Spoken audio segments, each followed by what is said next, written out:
అంటే మనం పూజాది కార్యక్రమాలు ఎంత గొప్పగా చేస్తామో దానం కూడా అంత గొప్పగానే చెయ్యాలి. అసలు ఒకళ్ళకి ఇవ్వటం కోసమే భగవంతుడు మనకు ఐశ్వర్యం ఇచ్చాడు, మనం తినటం కోసం కాదు. అసలు లక్ష్మీదేవి భూలోకానికి రావడానికి ఉద్యోగం చేయడానికి ఇష్టపడలేదట. వాళ్ళంత వేస్ట్ ఫెలోస్ ఇంకోటి లేరండి మానవులు. వాళ్ళు నన్ను మిస్యూజ్ చేస్తారు. I'm not interest to do job at భూలోకం, ప్లీజ్ డోంట్ సే అంటే no no no don't say that words Lachchu, you please go and do your job sincerely అన్నట్ట. వై షుడ్ ఐ గో అందుట, యూ హ్యావ్ టు గో అన్నట్టు. నేను వెళ్ళాలి అంటే మరి నాకు ఏదన్నా బౌన్సర్లు ఉండాలి కదా, body guards, then only I will go అందుట. అమ్మవారు 4 బౌన్సర్లని పంపిస్తున్నాను అన్నట్టు ఆయన. They will take care about you అన్నట్టు. ఎవరా 4 బౌన్సర్లు అన్నారు.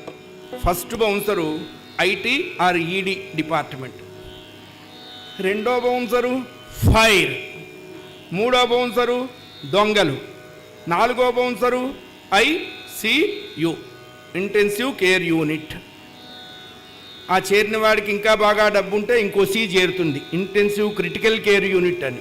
ఆ డబ్బు అయిపోయేంత వరకు కేర్గానే ఉంచుతారు. ఫస్ట్ 3 తప్పించుకోవచ్చు. గాజుల అద్దంలో పెట్టేస్తారు. కొన్ని చోట్ల చచ్చినా వైద్యం చెయ్యరు, కొన్ని చోట్ల చచ్చినా వైద్యం చేస్తూ ఉంటారు. అందులో వాళ్ళు గబా అటు ఇటు తిరుగుతూ ఉంటారు. తిరిగినప్పుడల్లా 3000 మందులు రాసేస్తుంటారు. అవి ఎటు పోతున్నాయో తెలియదు. అద్దాల్లోకి మనల్ని రానివ్వరు.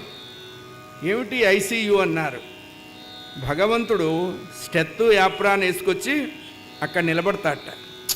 ICU but not now, I will see you. ICU ఇంకా టైం ఉందిరా నిన్ను చూడటానికి, then only I will see you. అందుకని లక్ష్మీదేవిని ఎప్పుడు కూడా ఓ చోట కట్టేయకూడదు, వస్తూ పోతూ ఉండాలట. కట్టలు కుక్కేస్తుంటే ఇనపెట్టిలో ఆవిడ తిట్టిపోస్తుంది. వారి పాపిష్టివాడ, ఇనపెట్టికి AC అయినా పెట్టించి చావు, ఊపిరాటలేదు.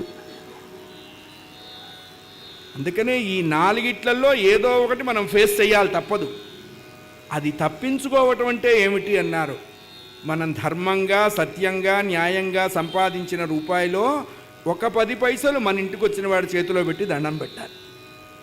చాలామంది వెంకటేశ్వర స్వామికి 7 కోట్ల విలువైన వజ్ర కిరీటం చేయించిన భక్తులు అంటారు. ఎన్ని కొంపలు ముంచావో చెప్పమనండి ఆ 7 కోట్లకి. అది చెప్పడు, అది అడగొద్దు, ఆ ఒక్కటి అడగ.